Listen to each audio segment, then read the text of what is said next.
Mr. Chair, in our last hearing on August 16, Friday in Pampanga, Secretary Roque was invited by the Squad Committee. And Attorney Harry Roque sent a letter dated August 13, 2024, addressed to the Honorable Chairman, Robert Ace Barbers. Are you the lead chairman? Informing Chair Barbers that he will not be able to participate in the said meeting due to a conflict with the previously scheduled court hearing before the Regional Trial Court of Manila on 16 August 2024, the same date of our Quad Committee hearing. I have here a copy of that particular letter.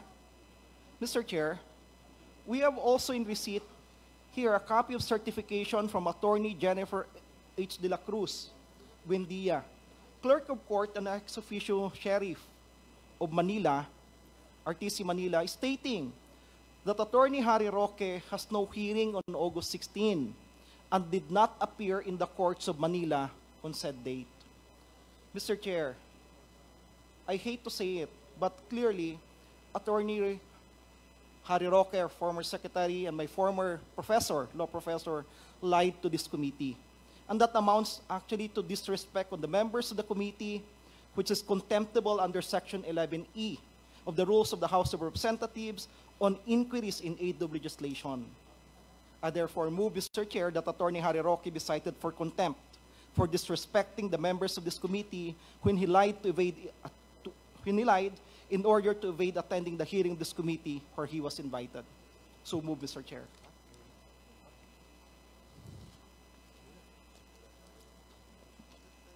I did not quite hear what you said, Congressman Salo. Can you please repeat? Are you moving for the committee to cite Mr. Attorney Harry Roque in contempt?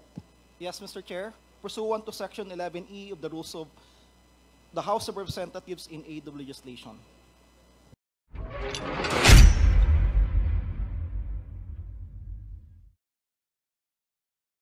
Thank you very much, Mr. Chair.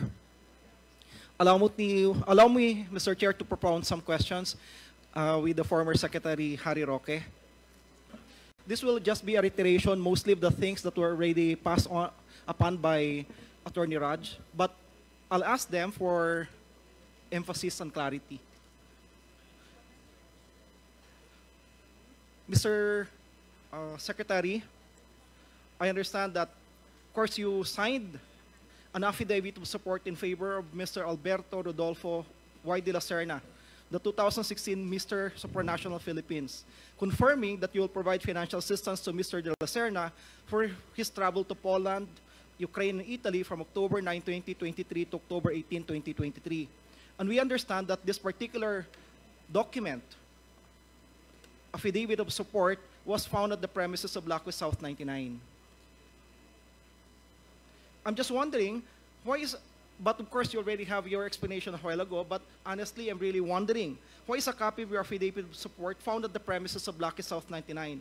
Why would a POGO have a copy of your affidavit, and what interest do they have in your personal life? Mr. Chair, because my EA, who is studying in an aviation school, decided to temporarily take residence in the premises of Whirlwind. That is the answer, Mr. Thank Chair. you. And of course, it was also presented to the Senate, that which you deny also, that there's a copy of the organizational chart of Blackwest South 99 submitted to POGO, to PAGCOR in your application, which states that Attorney Harry Roque is the legal head of Blackwest South 99, and the same document was presented previously to the Senate. Mr. Chair, as Attorney Jeza Fernandez has stated, that is unverified, and according to the rules of evidence, that is only a piece of paper until authenticated by a person who saw the document or by the person himself who prepared the document. Thank you. Mr. Chair, I also note that it was also mentioned a while ago that former Secretary Harry Roque facilitated the meeting with PAGCOR Chief Alejandro Tenco. And this was confirmed by PAGCOR Chief Alejandro Tenco, facilitated the meeting with Cassandra Ong, and Cassandra Ong is the representative both of Whirlwind previously and now the representative of Lucky South 99. Do you have any comments, Secretary? What is the question, Mr. Chair? There's no question, but if you wish to comment, I would let you comment. But if not, then I'll proceed. And it was mentioned, nabanggit po ni Pagcor Chief, na nakiusap po kayo kung pwedeng bigyan ng pagkakataon ng Lucky South 99 na mabayaran ng kailang arrears. It was Cassandra who did the talking. I merely accompanied her, and I accompanied Cassandra as a person whom I know is from Whirlwind. At that point, I will stress that even Pagcor acknowledged that on that specific date, the official representative of Lucky South to Pagcor was Mr. Dennis Cunanan. For the record, Attorney Harry Roque, ulitin po natin ulit yung tanong, kayo po ba yung abogado ng Pogo ng Lucky South 99? Hindi po, Mr. Chair. I have said it many, many times, and I will maintain that. And Thank you. assuming, Arguendo, that I was or is, the question is, where is the crime? But I will not acknowledge a relationship that does not exist because according to the Code of Professional Responsibility for Lawyers, there must first be a meeting of the mind between the lawyer and the attorney to repose trust and confidence on the lawyer to represent the client on legal matters. Maraming salamat po. And the summary pieces of evidence we have, in addition to those that have already been mentioned, your affidavit of support in favor of Mr. Alberto Rodolfo Y. de la Serna, your former EA, is found at the premises of the Pogo Lucky South 99. Pogo Lucky South 99 organizational chart submitted to Pagcor and states that you are Lucky South 99's legal head. You went to Pagcor, you facilitated a meeting of Lucky South 99 with the Pagcor chief, Tenko, and you were with Cassandra Ong and requested for Lucky South 99 extension of payment of its arrears. And yet, Secretary Roque, you deny to be a lawyer of Lucky South 99. I'm just wondering who are you trying to fool? We are not actually born yesterday, Secretary. Sa tingin mo po ba kaya mong paikutin ang mga tao sa hearing na ito kasamang sambayan ng Pilipino? Of course, deny as much as you want. But the overwhelming pieces of evidence point to one thing. An only reasonable person, any reasonable person, will come to an unmistakable conclusion. You are part, or perhaps a lawyer, of Pogo South 99. Mr. Chair, I resent that. I am not fooling anyone. I resent that also coming from someone who was my former law student and who was my inaanak. That's not the way to treat a resource person of this House. At least when I was a member of this House, we never treated resource persons in that way. I resent that for the record, Mr. Chairman. May I ask the honorable member, Kong Salo, to refrain in issuing statements that would insult our resource persons. I am not saying you are, but try to avoid issuing statements that would hurt the feelings of our resource persons. Please proceed. Will do, Mr. Chair. Mr. Chair, in our last hearing on August 16, Friday in Pampanga, Secretary Roque was invited by the Squad Committee. And Attorney Harry Roque sent a letter dated August 13, 2024, addressed to the Honorable Chairman, Robert Ace Barbers. Yours true. Are you the lead chairman? Informing Chair Barbers that he will not be able to participate in the said meeting due to a conflict with the previously scheduled court hearing before the Regional Trial Court of Manila on 16 August 2024, the same date of our Quad Committee hearing. I have here a copy of that particular letter. Mr. Chair, we have also in receipt here a copy of certification from Attorney Jennifer H. de la Cruz, Buendia, Clerk of Court and ex-officio Sheriff of Manila, RTC Manila, stating that Attorney Harry Roque has no hearing on August 16 and did not appear in the courts of Manila on said date. Mr. Chair, I hate to say it, but clearly, Attorney Harry Roque, our former secretary, and my former professor, law professor, lied to this committee. And that amounts actually to disrespect on the members of the committee, which is contemptible under Section 11E of the Rules of the House of Representatives on inquiries in aid of legislation. I therefore move, Mr. Chair, that Attorney Harry Roque be cited for contempt for disrespecting the members of this committee when he lied in order to evade attending the hearing of this committee where he was invited. So move, Mr. Chair.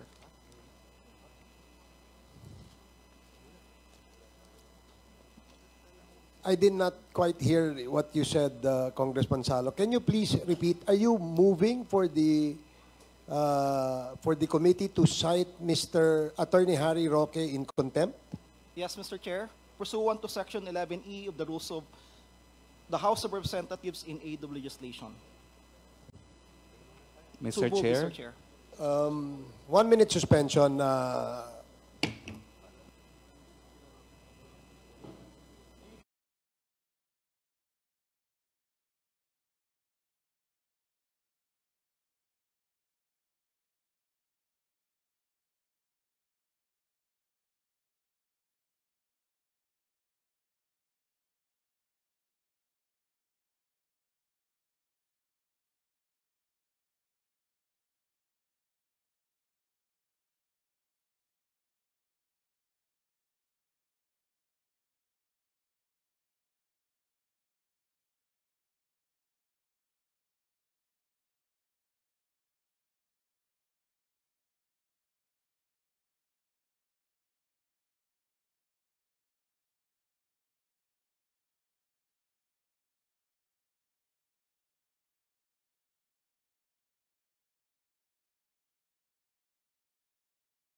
Hearing is resumed. Mr. Chairman, Before I recognize you, Congressman Fernandez, allow the chair first to determine the parliamentary status.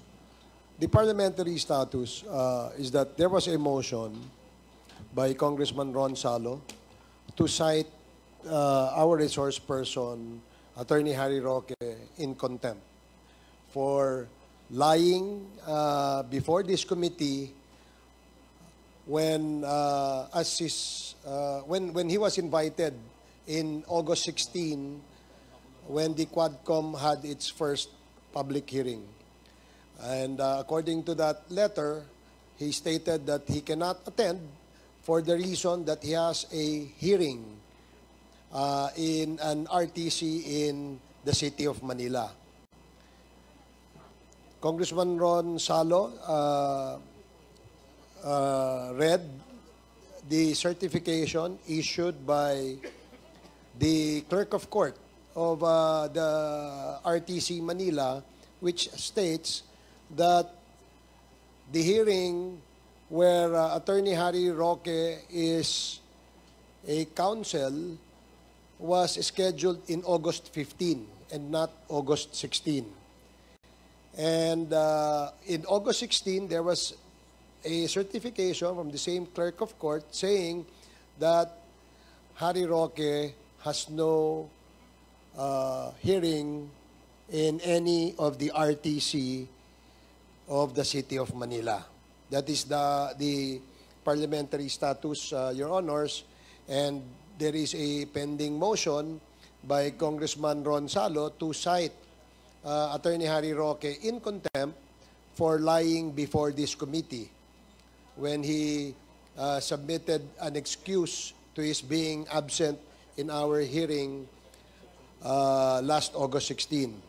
Now, pursuant to our rules, Section 11 of the Rules of Procedure Governing Inquiries in Aid of Legislation, it says that the committee may punish any person for contempt by a vote of 2/3 of the members present, there being a quorum. The following shall be the grounds for citing any person in contempt. In this case, as stated by Congressman Salo, the reason for the contemptible act committed by our resource person is in paragraph E, which reads, acting in a disrespectful manner towards any member of the committee or any misbehavior in the presence of the committee. So, may I solicit comments from our members before we rule on this motion? In the spirit of fairness, because the committee has been citing our resource persons who have violated this rule in contempt and detaining them in the premises of the House of Representatives. Would there be any comment from our members? Mr. Chair, before we vote Chairman Abante? before we vote of the contempt, we would like to hear first the explanation of the reason behind his absence to this committee last year. Thank you, Your Honor. I was hoping to be given an opportunity to be heard. It was an honest mistake, Your Honor. I have also been a member of this chamber. We don't hold hearings on Fridays. So when I saw the notice of hearing, I assumed that just like the first and the second hearing where I attended, that it would be on a Thursday. And that is true, that I had a hearing both in the morning and in the afternoon. And that is why I sent that letter. By the time I realized that it was a Friday and there was in fact a hearing, it was also close already to lunchtime, and the hearing was in Pampanga. So I apologize for the honest mistake, but the truth of the matter is I have been here on Thursdays, so 2 hearings already, and I just assumed that just like in the past, where we don't hold hearings on a Friday, that the hearing would be on a Thursday, as in fact today is also a Thursday. So it was an instance of, okay, there's a hearing, it's on Thursday again, and I have a hearing on Thursday. That's why I sent the letter right away, not even realizing that 16 is a Friday. That was an honest mistake. Had I had any intentions not to appear, I would not have appeared today as well. But in the first two instances, and those were the two instances where I was invited, I in fact appeared. I have no wish to disrespect the very same body of which I was a part of, which I consider at some point in time as my happy place, in fact, the House of Representatives. Thank you, Your Honors. Any other member who wish to make a comment? Mr. Chairman, can we have Congressman a copy? Fernandez? Can we have a copy of that certification that was issued by the Regional Trial Court? Because I haven't seen the copy yet, and that's the reason why medyo kanina I was a bit shocked about it. So, Here.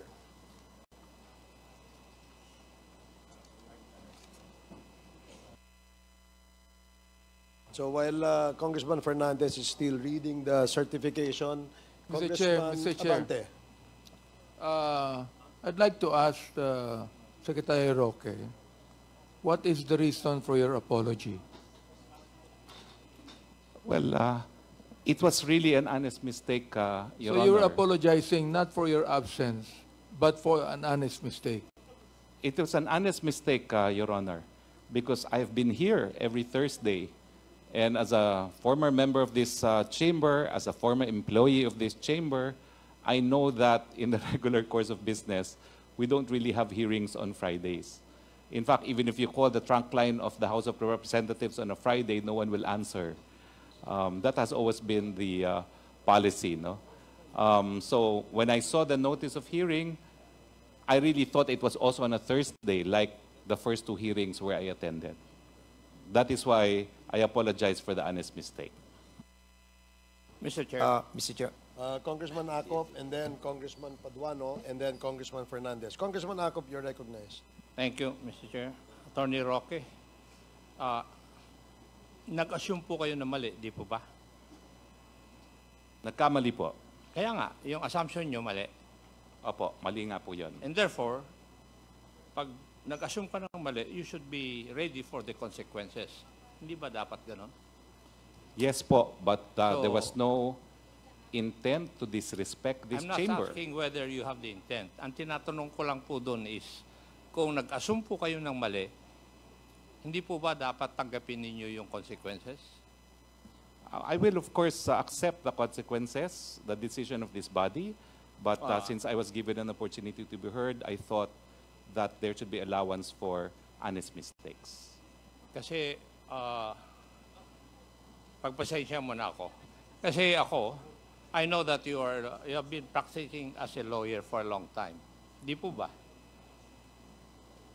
Yes, Your Honor. And as a practicing lawyer, lahat po ng schedule ninyo nakalagay.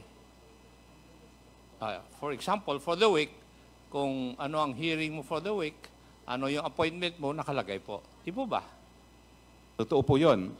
Kaya nga po, dun sa certificate, talagang may hearing po ako nung Thursday. And mali nga lang po yung assumption ko na yung sumunod na hearing ay hindi na pala Thursday dahil So, puro Thursday po tayo. Ang ibig nyo pong sabihin, wala sa schedule ninyo yung dapat umattend kayo ng hearing sa Friday, nung Friday? Yun nga po, nailagay ko po siya ng Thursday kasi every Thursday po yung hearing natin. Then, as it is, kayo po lahat ang may kasalanan. Wala. Opo, pero wala naman. Participation ng iba. Opo, pero wala naman pong intention to disrespect the Hindi ko chamber. po pini-question yung intention nyo. Ang pini-question ko lang, as a practicing lawyer, ang alam ko, yung mga lawyers, meron silang sinusulatan lahat ng kanilang mga schedule. In your case, kung nakalagay yung schedule na yun dun sa yung event na yun sa yung book of schedules, dapat alam ninyo. Sa totoo nga lang po, dahil akala ko Thursday, nakita ko na morning afternoon ng hearing ko, sumulat na ako kaagad to inform the committee as soon as possible dahil ang buong akala ko po talaga Thursday. Attorney Roque, marami na pong namatay dahil sa maling akala. Kindly bear that in mind. Thank you, Mr. Chair. Thank you, Congressman Acop. Congressman Paduano, you're recognized. Thank you, Mr. Chairman. Anyway, tama po yung sinabi ni Chairman Acop na that's your fault and you should face the consequences, di ba? Now, eto lang po. Kaya ako, of course, the intent, hindi pwede nating pag-usapan dito yung intent. Kasi, the question is, ito, well, in fact, you're calling the chairman of this committee. Well, in fact, you text me with regards your request for your wife to be excused in today's hearing. Now, as you mentioned, nalaman mo na after lunch, nag-hearing na sa Pampanga. Di ba? At the very least, man lang, sana you texted me, you call me, or you call the chairman na hindi po ako makarating dyan kasi nagkamali ako. But you never do it. Kaya yung question of intent, sabi ko nga, hindi pwede magiging basis for that possible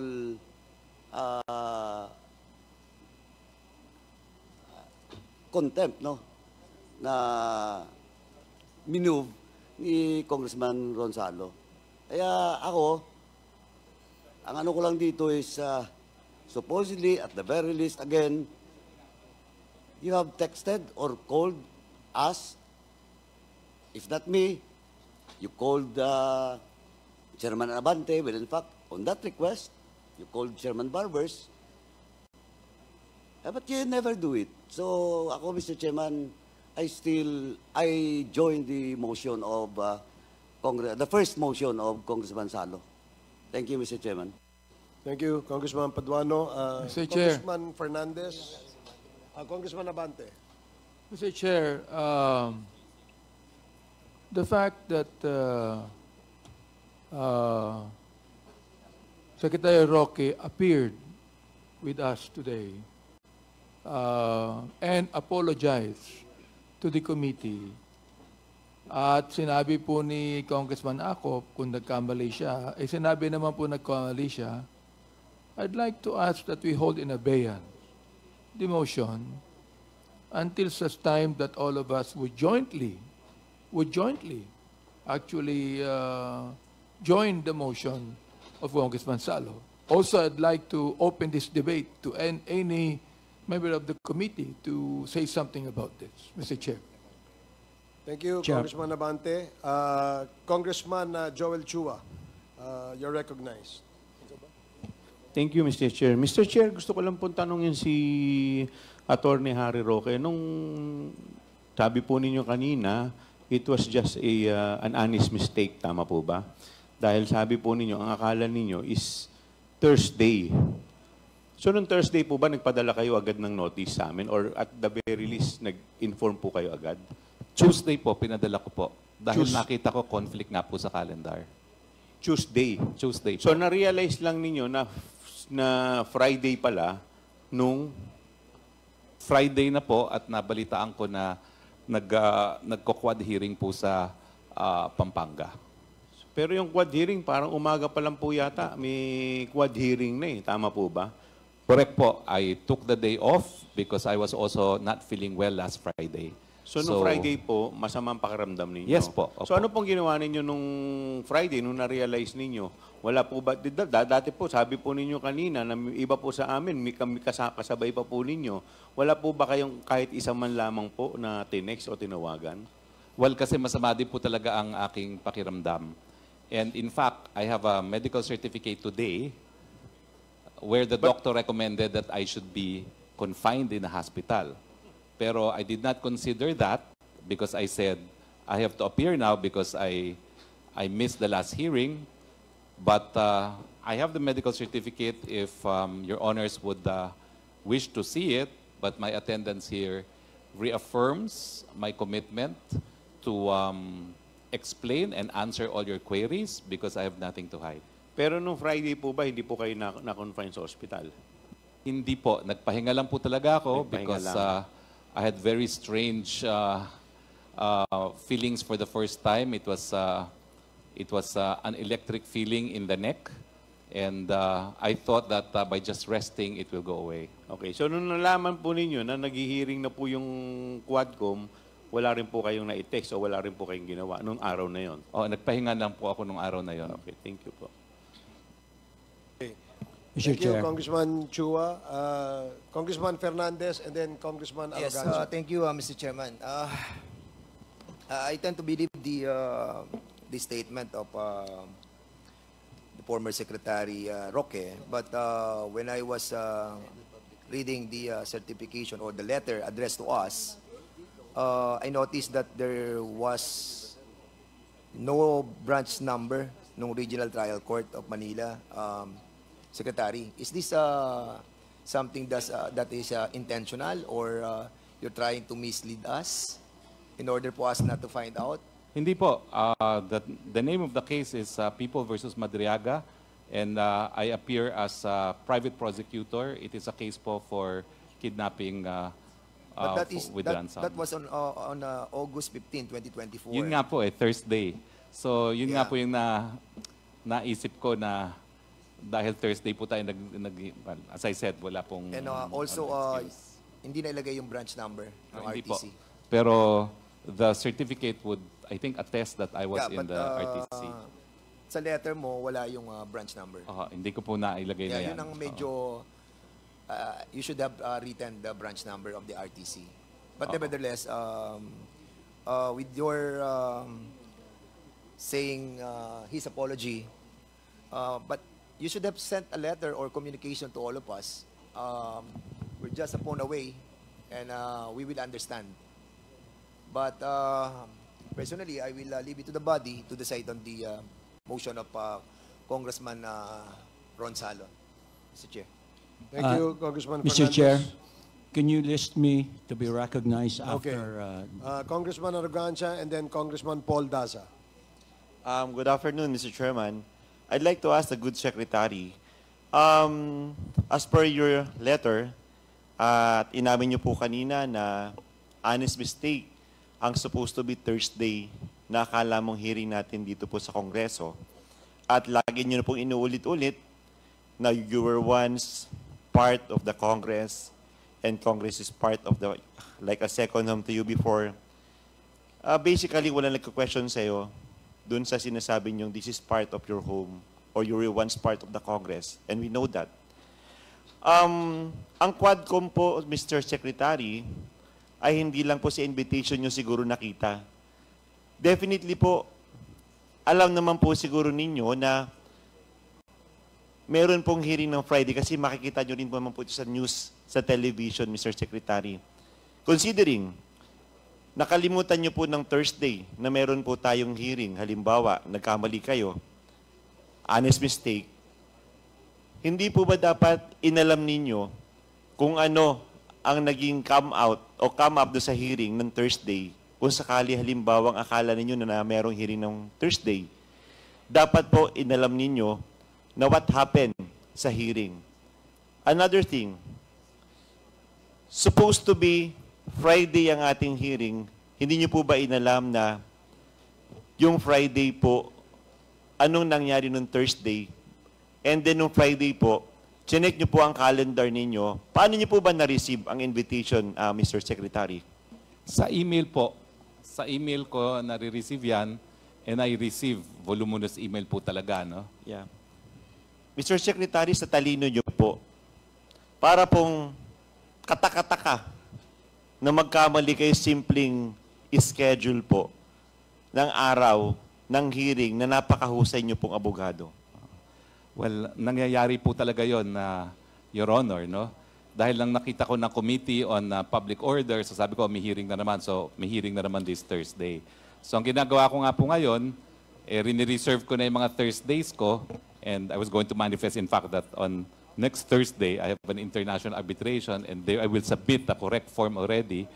Pero, tinitignan ko na po talaga ang aking schedule, dahil alam ko naman po matagal itong mga hearing neto. So, kumbaga po, sa korte, we also set it ahead of time. So, bina-block off ko po, tine-check ko na kung ano yung mga Thursdays na meron pong appointment. Another thing po, sabi niyo po kanina, nung nagtatanong po si Honorable Chua sa inyo na you have already a ready medical certificate from your doctor na nagpapatunay na kayo ay hindi fit ang inyong pangangatawan.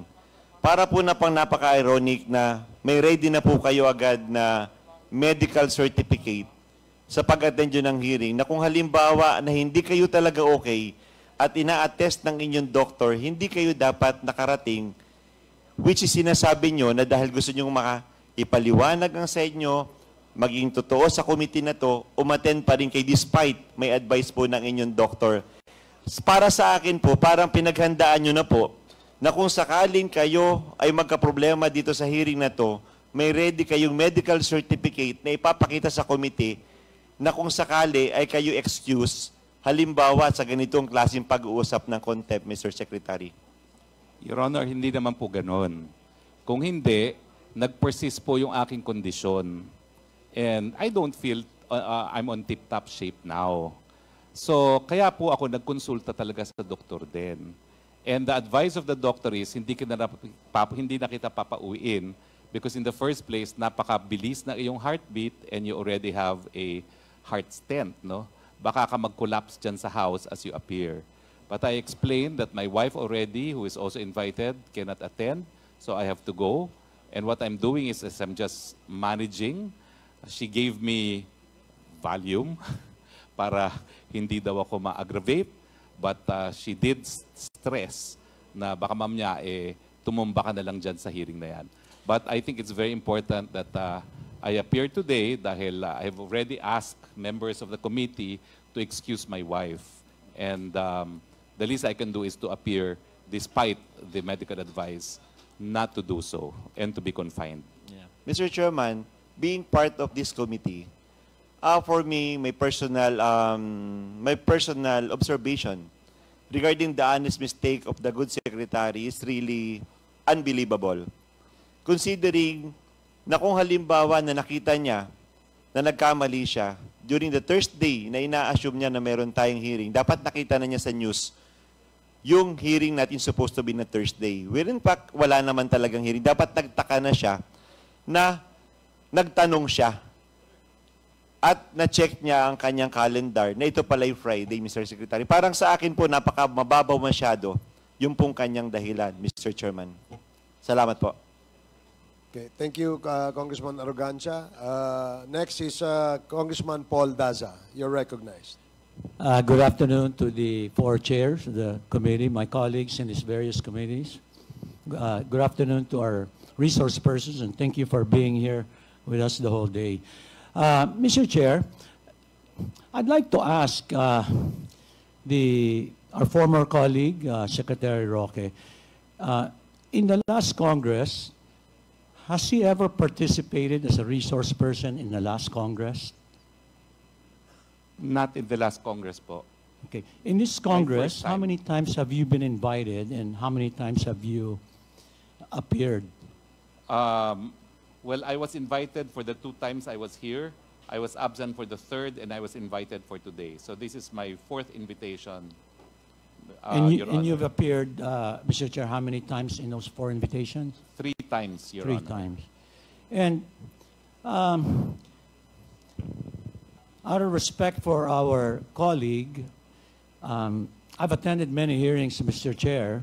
In fact, just yesterday, we suspended a budget briefing because a secretary had said that he was sick. Secretary Roque is an intelligent person. He could have actually put in his letter, he was sick. He could have put in there, he had a hearing and not put Manila. My point of view is the other way, and we could have never checked. But I think he was good faith. He actually put where the hearing was, and I'm sure he knew that could have been checked. So I'm more inclined to believe that it was an honest mistake, considering that he's here, he's appeared multiple times, and I think the biggest issues are the substance of his various resolutions. It would be counterproductive, I think, to cite him in contempt, and whatever sanction that will be, my understanding is you would be holding him. But on the same token, I'm more inclined to maybe appeal to the movement to Congressman Salo, instead of contempt, but some sort of a reprimand for that mistake, which he admitted, and admitted in public. I think that weighs quite a bit. And I'd really like to move forward to the substantive issues. And I think Secretary Roque will contribute more being here than citing in contempt, which I believe will be some sort of, well, actually, that's my question, Mr. Chair. If the resource person cited in contempt, what does that really mean? Wouldn't that be counterproductive? Because I'm assuming we're going to continue the hearing today. To respond to your query, Congressman Daza, it is pursuant to our rules on Section 11 of Rules of Procedure Governing Inquiries in Aid of Legislation, clearly states that there are several violations that a resource person may commit before this committee. And if these violations have been committed by any resource person, then a member can move for the committee to cite the resource person in contempt by a 2/3 vote consisting of a quorum. So, in this case, as clearly stated by Congressman Ron Salo, the violation, as stated in paragraph E of Section 11, which is a contemptible act, Your Honor. So that is the basis, and that is the reason why perhaps the movant has moved to cite our resource person in contempt. Yeah. Thank you, Mr. Chair. My question is, if the motion is carried, what would be the sanction for this situation? Well, if the contempt is carried, what will happen is we will proceed to the next section, the Section 12. Pursuant to Section 12 of the same rules, the Section 12 titled Penalties. So by a vote of 2/3 of the members present, there being a quorum, those cited under Section 11, paragraphs E and F shall be detained for a period not exceeding 10 days. That is what our rules say, Your Honor. Yeah, thank you, Mr. Chair, for the clarification, which I think strengthens my view with the indulgence of my colleague, that may be counterproductive when we have so many issues, national issues that we need to tackle, and this will just divert our focus for the more important issues. That's my opinion, Mr. Chair, and I hope my colleague will reconsider his motion, and maybe I could suggest, maybe should he find it in his heart to do that, is maybe just a motion to reprimand for the honest mistake that Secretary Roque committed. Thank you, Mr. Chair. Thank you, Congressman Daza. Congressman Paduano. Thank you, Mr. Chairman. Just to add dun po sa sagot ng chairman natin, Chairman Barbers, for the information of Senior Deputy Minority Leader Paul Daza, under our rules, wala pong reprimand dun sa sa contempt, no?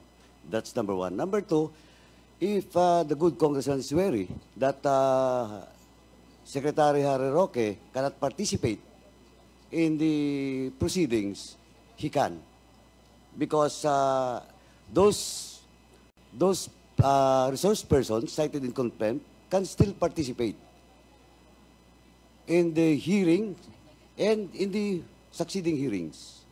So, kung ang agam-agam po ni SDML that we cannot extract some more information, vital information from former Secretary Roque, tuloy-tuloy po yung presence ni Secretary Roque even today until such time that this committee will suspend the hearing. Now, second, Mr. Chairman, with due respect to the position made by Co-Chair Abante. As the chairman has said, this committee should be fair to everyone. Well, in fact, kasi as I heard, the statement coming from Co-Chair Abante that former Secretary Harry Roque has already publicly apologized. But the same is true with all others. Resource person that was cited in contempt during the past, and even as of today, in the case of Miss Baterna, after she was cited in contempt, nag-appeal po siya, and she apologized. But of course, she has violated our rules. So, yung contempt niya, she's serving now, and is now present in today's hearing. So, ako, Mr. Chairman, again, with due respect to the position of Co-Chair Abante, I still stand that we should base on our rules, no, with regards to inquiry in aid of legislation. Thank you, Mr. Chairman. Mr. Chairman, may I move for 1 minute recess? Thank you, Congressman Paduano. 1 minute suspension.